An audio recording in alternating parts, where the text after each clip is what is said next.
Jadi hari ini dipulangkan totalnya 564.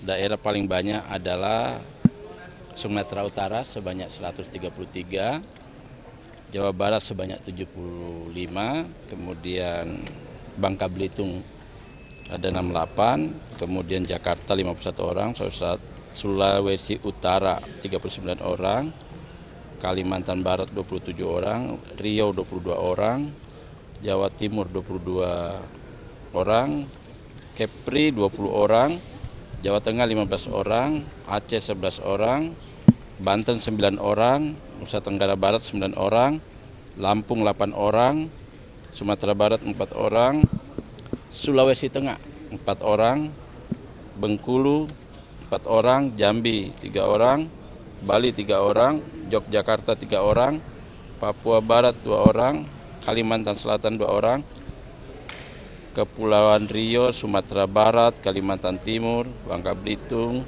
Tangerang, Malut, NTT masing-masing 1 orang.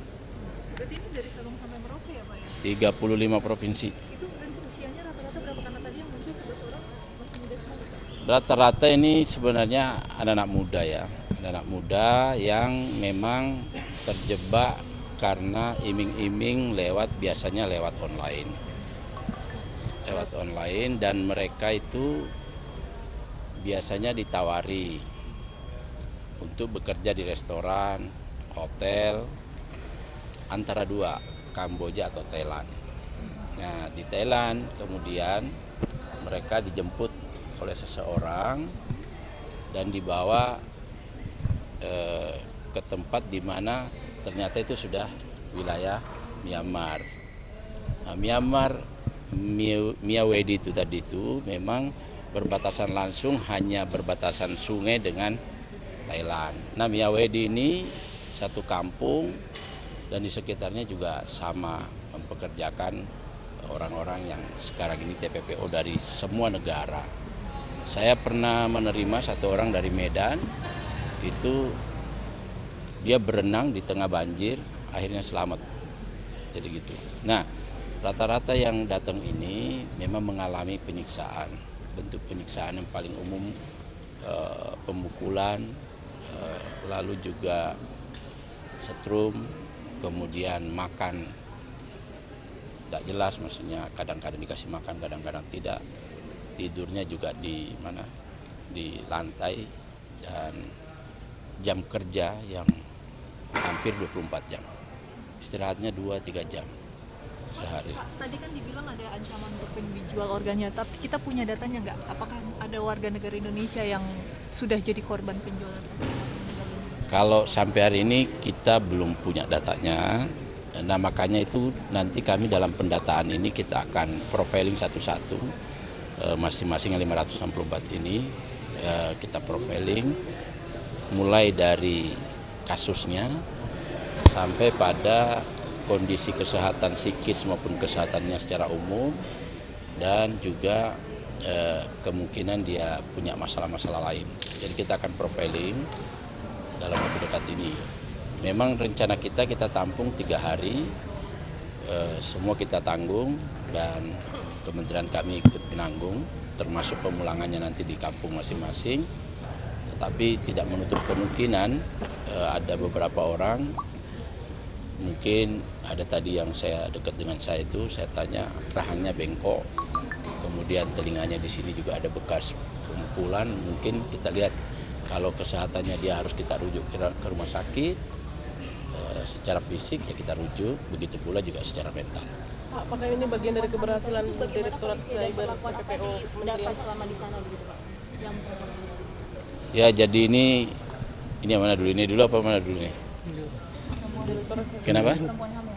Jadi di yang kita ketahui 5-6 orang itu hamil, dan memang mohon maaf ya, diduga juga, tapi ini kita akan perdalam, beberapa orang ditelanjangin, bahkan ada pelecehan seksual.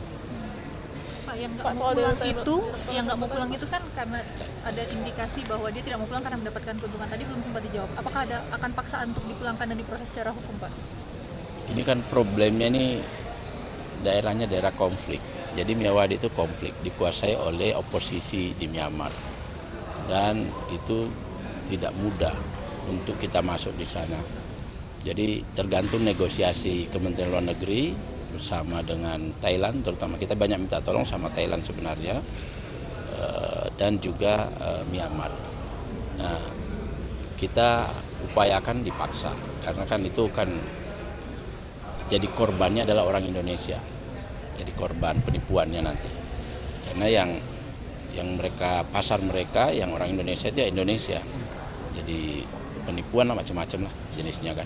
Saya kira teman-teman sudah tahu. Itu sikap pemerintah Myanmar sendiri terhadap desa itu atau kelompok milisi ini gimana sih Pak? Myanmar itu nggak bisa berkutik.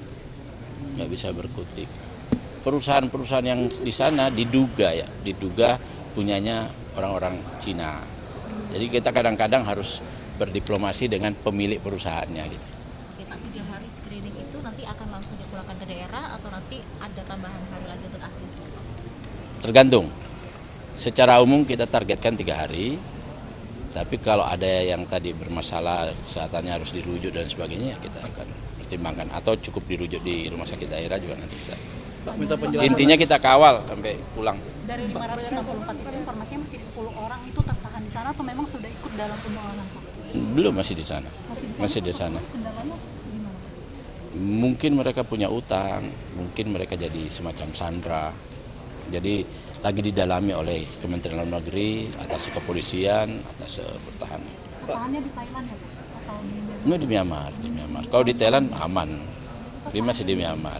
Pak, untuk pendalaman mereka ke para korban itu dipekerjakannya apakah untuk judi atau hal lain? Karena kan Rata-rata scamming itu penipuan lewat online. Rata-rata. Dijelaskan mungkin scammingnya seperti apa Pak? Secara detailnya apa saja? Ya seperti yang biasa kita alami kan, misalnya ada tawaran-tawaran tertentu lewat medsos, WA, Facebook.